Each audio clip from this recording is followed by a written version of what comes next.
Sebuah kasus pembunuhan ini penuh tanda tanya. Karena sekeras apapun polisi berusaha menyelidikinya, polisi selalu menemui jalan buntu.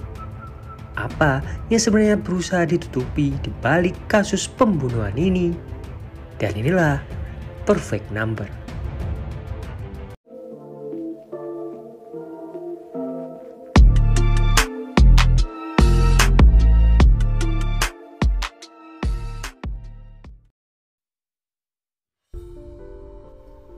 Film dibuka dari seorang pria norak dan cupu bernama Kim Suk-go. Tapi di balik penampilannya itu, dia adalah seorang jenius matematika yang sekarang menjadi seorang guru di sekolah menengah. Berbanding terbalik dengan kejeniusannya, Kim tidak punya masa depan yang cerah. Bahkan terlihat dia seperti enggan untuk hidup. Nah, Kim ini punya seorang tetangga bernama Hwa-sun dan keponakannya bernama Yuna. Dari perlakuan yang ditujukan Kim, terlihat dia menyukai Hwa-sun. Sampai-sampai hampir setiap hari dia mampir ke kafe tempat bekerja Hwa-sun untuk membeli sarapan. Rekan kerjanya Hwa-sun bahkan sampai tahu bahwa Kim tertarik dengan Hwa-sun. Tapi Hwa-sun enggan menjalin hubungan. Dia ingin fokus untuk membesarkan Yuna saja. Suatu hari, saat Hwa-sun pulang ke apartemennya, dia melihat Yuna yang tergeletak kesakitan. Dia segera membawanya keluar dan bertemu Kim. Kim bergegas membantunya menuju ke rumah sakit. Ternyata Yuna terkena serangan jantung. Tapi untungnya dia berhasil diselamatkan. Setelah Yuna pulih, Kim mencoba memberikan minuman dan resep obatnya. Tapi karena dasarnya dia pemalu, dia malah meminta seorang perawat untuk memberikannya. Esokan harinya, seperti biasa, Kim datang kembali ke kafe. Hwa-sun menyambutnya dan mengembalikan uang yang sudah Kim bayar untuk biaya Yuna di rumah sakit. Dan disitulah untuk pertama kalinya mereka berbincang-bincang. Ya, meskipun Kim cuma menjawab iya, dan iya. Setelah Kim keluar dari sana, terlihat sosok seorang pria mengawasi Hwa-sun dari kejauhan. Malam harinya, pria itu memaksa masuk ke apartemennya Hwa-sun. Dia memukuli Hwa-sun dan terus berkata kasar. Beberapa saat kemudian, Yuna datang dan pria itu mulai mendekatinya. Hwa-sun berkali-kali bilang bahwa dia akan memberikan uang ke pria itu dan memintanya pergi. Pria itu lalu mencoba memperkosa Hwa-sun.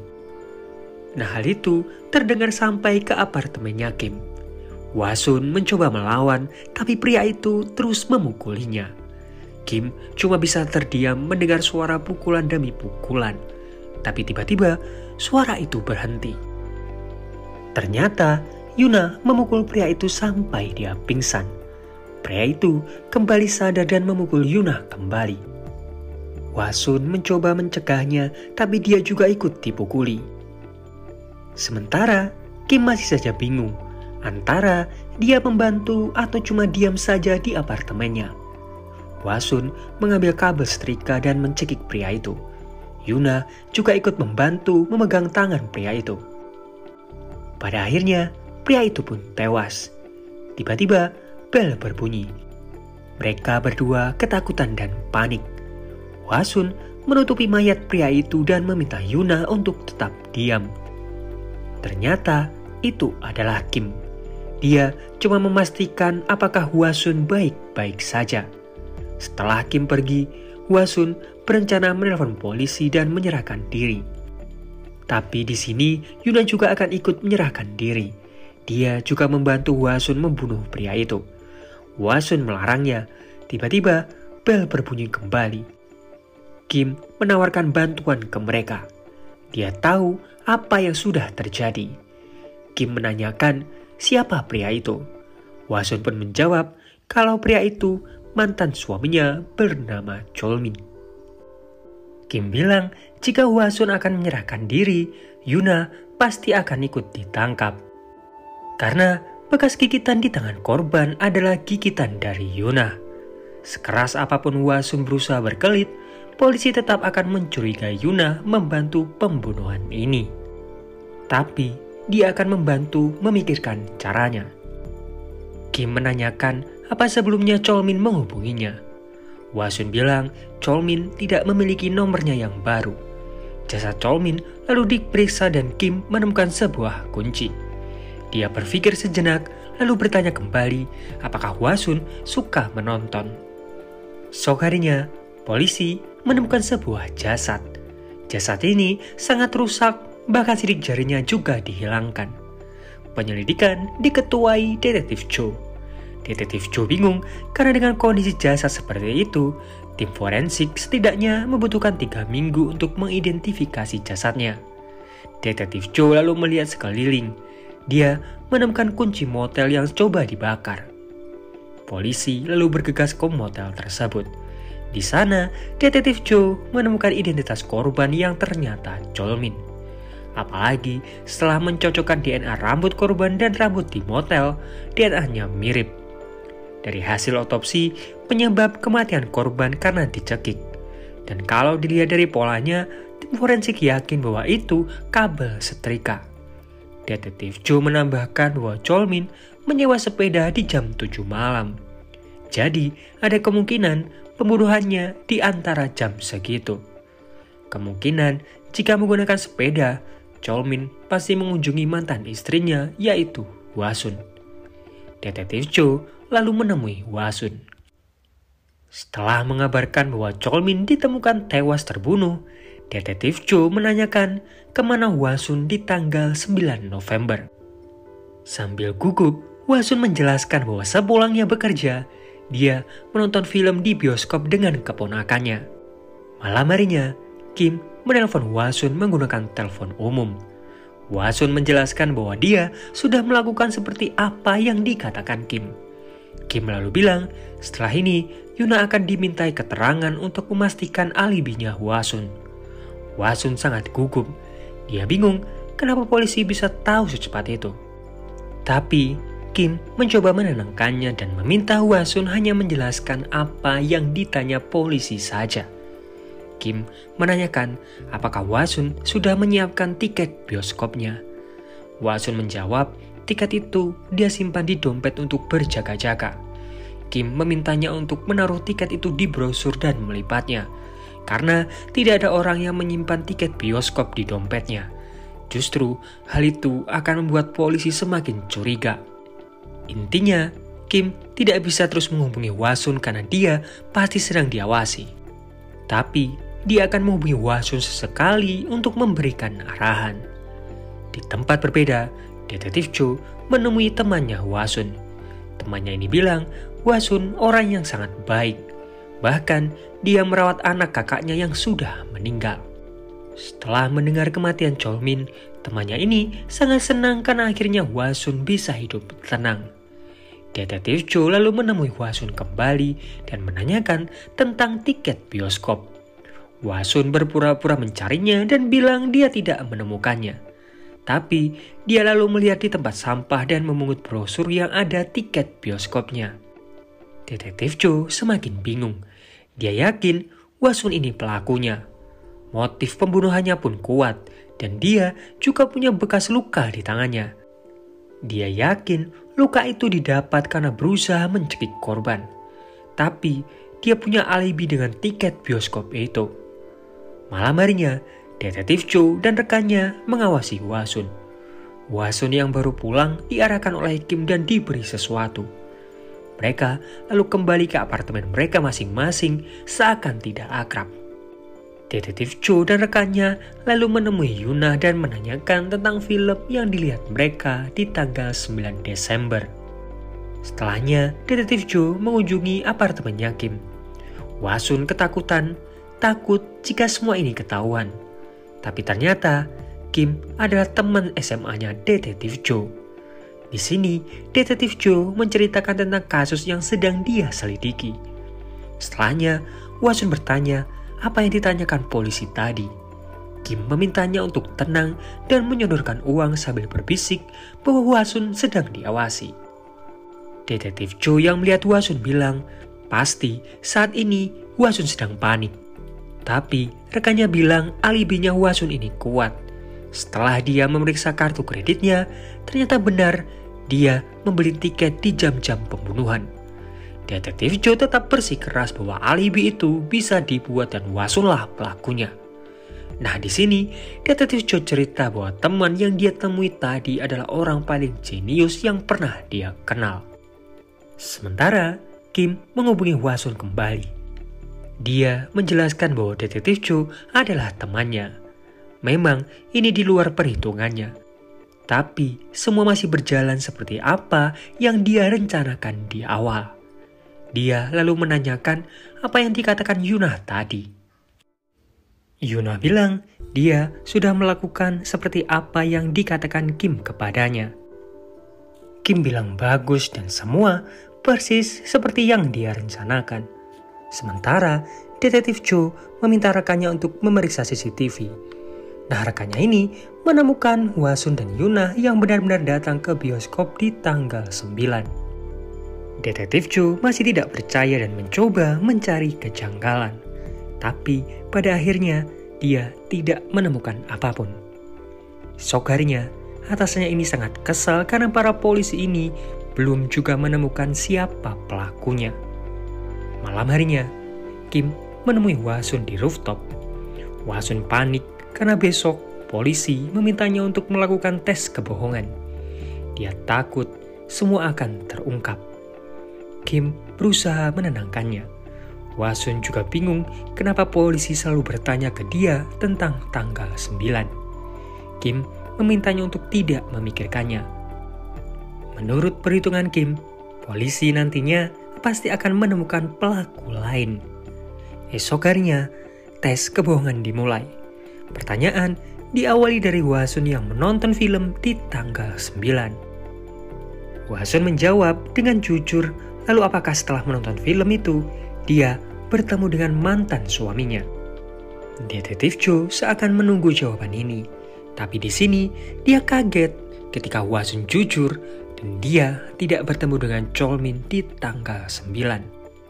Detektif Joe tidak terima. Dia langsung menanyakan apakah Wasun yang membunuh Cholmin.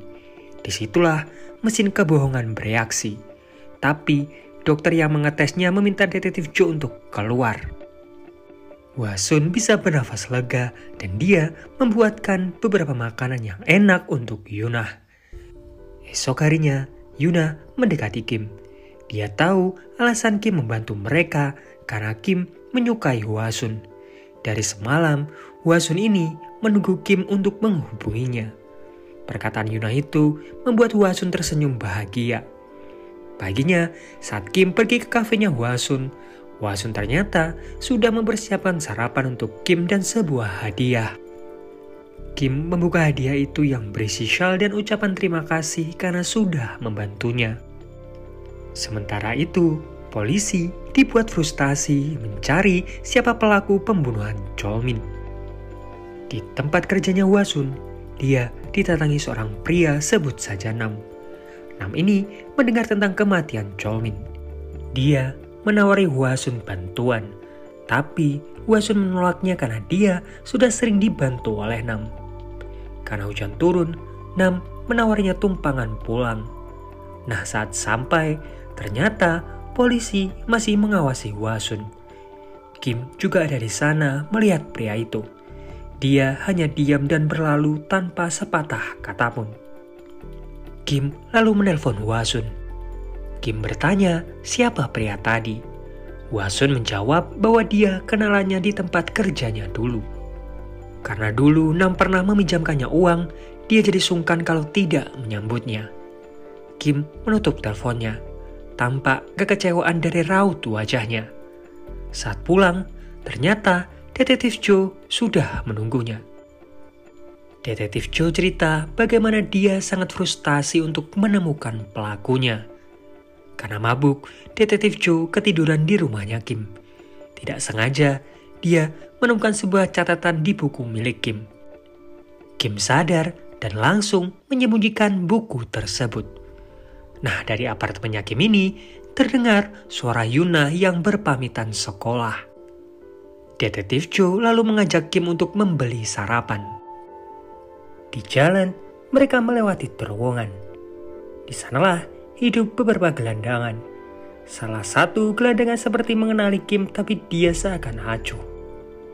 Jo lalu meminta Kim untuk ikut bersamanya ke kafenya Hwasun.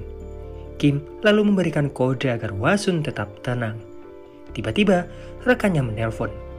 Detektif Jo meminta sebuah kertas dan pulpen. Di sini dia sadar bahwa kertas itu sama dengan yang dia temukan di rumahnya Kim. Detektif Jo lalu punya ide untuk meminta Hwasun menulis sesuatu. Tiba-tiba Nam datang ke kafe itu. Raut wajah Kim lalu berubah. Hwasun seakan sadar akan itu, tapi dia juga tidak bisa mengusir Nam. Di sekolah, Kim terus melamun memikirkan pengorbanannya yang sia-sia. Pada akhirnya, Namlah yang lebih dipilih oleh Hwasun. Begitulah di pikirannya. Sementara polisi mulai mencurigai Nam dan membuntutinya. Di sana juga ada Kim yang mengawasi mereka. Kim terlihat sangat kecewa, terutama ketika dia melihat Nam yang memegang tangannya Hwasun. Hwasun di sini meminta Nam untuk tidak menemuinya lagi. Tapi Nam terus berusaha untuk mendekati Hwasun. Sementara Kim yang sangat kecewa membakar catatan dan syal yang diberikan Hwasun waktu itu. Di apartemen, Kim memberikan tagihan air milik Hwasun yang membengkak dan mungkin ada sebuah kebocoran. Kim menawari bantuan, siapa tahu ada kebocoran pipa. Tapi Hwasun menolak bantuan itu. Sementara Detektif Jo terus memperhatikan tulisan milik Hwasun. Rekannya lalu datang. Detektif Jo pun cerita kejanggalan yang mungkin dia temukan. Jasad Cholmin saat itu ditemukan dengan wajah rusak dan sidik jari yang berusaha untuk dihilangkan. Jika pelakunya ingin identitasnya tidak terungkap, kenapa sepeda dan kunci motel malah seakan sengaja ditaruh di sekitar sana? Semua bukti lalu mengarah ke Hwasun. Cuma anehnya, Hwasun selalu punya alibi yang kuat. Nah, rekannya ini bilang, bagaimana jika memang bukan Hwasunlah pelakunya? Karena dia menemukan seseorang yang dia curigai, yaitu Nam. Nam mulai diinterogasi, tapi tidak ditemukan bukti yang mengarah ke dia. Detektif Jo mulai berpikir. Dia mencoba untuk mengikuti nalurinya dan menemui Kim di sekolah. Detektif Jo bertanya, dari catatan kehadiran guru, di tanggal 9 dan 10, Kim ini tidak hadir. Kim beralasan dia memang sedang sakit flu. Detektif Jo menambahkan, bahkan pihak sekolah juga kaget karena Kim tidak pernah membolos sama sekali. Lalu, apakah Kim punya surat dari dokter? Tiba-tiba, bel berbunyi dan Kim langsung pamit untuk mengajar. Siang harinya, Kim membawa beberapa bungkus kresek. Dia lalu datang ke apartemennya Hwasun dan memperbaiki pipa yang bocor. Sementara Detektif Jo mencari kembali celana korban. Aneh ketika dia sadar bahwa celana itu terlalu besar jika digunakan oleh Cholmin. Rekannya ini menemukan kejanggalan lain. Jasad Cholmin ditemukan di pinggiran Sungai Han. Jika dia jadi pelakunya, daripada menaruhnya di situ, mending langsung menghanyutkan jasad itu ke sungai agar tidak ketahuan. Jadi intinya, terlihat pelaku ini sengaja agar jasad itu segera untuk ditemukan. Bukti itu makin membuat Detektif Jo yakin bahwa Kimlah pelakunya. Detektif Jo lalu menemui pemilik motel dan bertanya apakah dia pernah melihat wajah Cholmin yang kembali ke kamarnya. Pemilik itu menjawab tidak. Detektif Jo pun menuju ke terowongan tempat para gelandangan. Ada satu gelandangan yang langsung kabur begitu melihat Detektif Jo. Berusaha dikejar, tapi Detektif Jo malah kehilangan jejaknya. Esok harinya, Detektif Jo menunggu Kim di ujung terowongan. Dia bilang selama ini dia sudah salah. Sejak awal, dia hanya fokus ke alibinya Hwasun. Padahal, buktinya jelas ada di jasad itu. Dia harap perkiraannya salah. Tapi, dia bertanya sekali lagi, apakah Kim membunuh seseorang? Kim berlalu pergi sambil tersenyum. Di tempat berbeda, Nam menemui Hwasun lagi. Nam memberikan amplop yang dia dapat. Amplop itu berisi foto dia dan Nam yang sedang di kafe waktu itu. Hwasun paham bahwa itu pasti ulahnya Kim. Hwasun pun panik, dia takut kekecewaan Kim nantinya membuatnya mengungkap semuanya. Jadi Hwasun berinisiatif untuk pergi ke apartemennya Kim. Dia bertanya apakah Kim menyukainya. Hwasun paham maksud Kim mengirim foto itu untuk mengancamnya. Jadi dia melepas jaketnya dan mempersilahkan Kim untuk melakukan apa saja. Dia tahu tidak ada yang gratis di dunia ini. Kim hanya diam. Dia meminta Hwasun untuk pulang karena Yuna pasti sedang menunggunya. Esok harinya, di tepian sungai Han, Hwasun hanya melamun. Dia lalu berpakaian rapi dan menemui Nam. Tanpa basa-basi, Kim bertanya jika Nam mencintai Hwasun, apakah dia rela mati? Nam tentu bingung. Dia menyalahartikan pertanyaan itu sebagai sebuah ancaman dan memukul Kim. Anehnya, setelah itu Kim menyerahkan diri. Apartemennya pun segera digeledah oleh polisi. Detektif Cho tidak percaya dengan kesaksiannya Kim. Kim ini bilang, selama ini dia menyukai Hwasun dan menguntitnya. Dia mendengar semuanya dari balik tembok apartemennya. Di tanggal 9 itu, dia tahu bahwa mantan suaminya Hwasun datang. Karena tahu dia yang membuat Hwasun menderita, jadi Kim pun membunuhnya. Setelah tahu Nam mendekati Hwasun, dia juga ingin membunuh Nam. Pada akhirnya, Hwasun yang akan dia jadikan korban terakhir. Detektif Cho tertunduk lesu. Dia yakin Kim sedang mengarang cerita. Sementara, polisi yang menggeledah apartemennya Kim menemukan catatan telepon, di mana setiap malam Hwasun ini menerima telepon ancaman dari telepon umum yang dilakukan oleh Kim. Hwasun bingung bagaimana dia harus menjawabnya. Tapi polisi lalu bilang bahwa Kim sekarang sudah ditangkap kepolisian. Yuna hanya bisa menangis. Kembali ke Kim, Detektif Cho mematikan rekaman suara dan meminta Kim untuk berhenti bersandiwara. Dia tahu bukan seperti itu kenyataannya, bahwa fakta yang asli Hwasunlah yang membunuh Cholmin. Detektif Cho sadar saat melihat Kim waktu itu bahwa dia sedang jatuh cinta dengan Hwasun dan akan melakukan apapun untuk melindungi orang yang dia suka. Makanya dia bersandiwara seperti ini. Tapi akan jadi kesalahan terbesar untuk Kim merusak masa depannya hanya untuk seorang wanita. Kim bilang semua sudah dia pikirkan. Dia baru saja mengaku bahwa dia pembunuh Cholmin. Sidang akan dilakukan dan meskipun Detektif Cho melakukan penyelidikan untuk membuktikan bahwa Hwasunlah pelakunya, semua itu akan terlambat. Sidang keburu ditutup dan Kim tetap akan jadi pelakunya. Detektif Cho meminta Kim memikirkannya sekali lagi. Biarkan otak jeniusnya memikirkan semuanya secara logis. Tapi Kim hanya tersenyum. Dia bilang untuk pertama kalinya bukan otaknya lah yang berbicara kali ini, tapi hatinya. Kim meminta satu hal ke Detektif Cho. Detektif Cho lalu menemui Hwasun. Dia memberikan surat dari Kim. Hwasun hanya diam. Detektif Cho lalu bilang, pantas selama ini Hwasun selalu bebas dari kecurigaannya dan tes kebohongan. Karena memang Hwasun tidak berbohong. Di tanggal 9, memang benar Hwasun menonton dengan Yuna dan tidak bertemu dengan Cholmin. Tapi apakah Hwasun tidak penasaran kenapa selama ini polisi selalu menanyakan tentang tanggal itu? Disinilah fakta asli terungkap. Karena kenyataannya Cholmin ini terbunuh di tanggal 8. Di saat itu, Kim sudah memikirkan bagaimana cara terbaiknya. Jika jasadnya disembunyikan, dia tahu bahwa nantinya Hwasun akan merasa bersalah terus dan menderita. Jadi, dia memutuskan untuk mengganti tersangkanya jadi dirinya.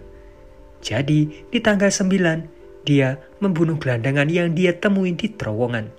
Sebelum itu, gelandangan itu diminta untuk tidur sebentar di motel yang disewa Chol-min. Setelahnya, dia membunuhnya dan membuat seolah-olah itu Chol-min. Intinya, sejak awal, Kim ingin agar polisi pada akhirnya menemukan pembunuhnya adalah dia, bukan Hwa-sun. Makanya, dibuat skenario sedemikian sempurnanya tanpa diketahui Hwa-sun. Jasad Chol-min yang asli diikat di bawah sungai yang dalam. Alih-alih mengelabui polisi, sebenarnya Kim mengelabui Hwa-sun agar dia tidak tahu bahwa Kim berkorban untuknya. Detektif Jo tidak habis pikir. Orang sebaik Kim yang dia kenal mau berkorban untuk orang yang bahkan tidak punya ikatan dengan dirinya. Hwa-sun bukan keluarganya, bukan juga istrinya ataupun pacarnya. Tapi dia rela melakukan semua itu. Hwa-sun hanya bisa menangis. Tatapannya kosong dan dia membuka isi surat itu. Surat itu bertuliskan rasa terima kasihnya Kim ke Hwa-sun. Mungkin Hwa-sun tidak tahu, tapi dirinya lah yang membuat Kim tidak jadi mengakhiri hidupnya. Selama ini, Kim cuma pecundang jenius yang tidak memiliki tujuan. Saat dia ingin mengakhiri hidupnya, Hwa-sun dan juga Yuna pindah di sebelah apartemennya. Kebaikan keduanya membuat Kim ingin melanjutkan hidupnya lebih lama dan melindungi mereka berdua. Sejak saat itu, dia memiliki tujuan hidup. Tapi saat melihat Nam yang bisa membuat Hwa-sun bahagia, dia merasa tugasnya sudah selesai. Satu hal yang Kim minta agar Hwa-sun melupakan semuanya dan hidup bahagia. Dia akan menanggung semua dosanya. Hwa-sun langsung berlari mengejar Kim. Melihat Kim yang sudah dibawa, membuat Hwa-sun meminta sang sopir menghentikan mobilnya. Sambil menangis, Hwa-sun terus meminta maaf. Merasa bahaya, Detektif Jo pun menghentikan Hwa-sun. Sementara Kim menangis merasakan itu semua. Pikirannya mencoba menguatkannya bahwa inilah jalan yang terbaik untuk mereka berdua. Dan film pun berakhir. Nah, itu tadi alur cerita film Perfect Number. Siapa di sini yang pernah sebutin Kim soal percintaan dan berkorban sampai segitunya? Coba kalian komen di bawah. Seperti biasa, like kalau kalian suka, dislike kalau enggak, subscribe kalau belum. Sampai jumpa di video yang lain. Dajum.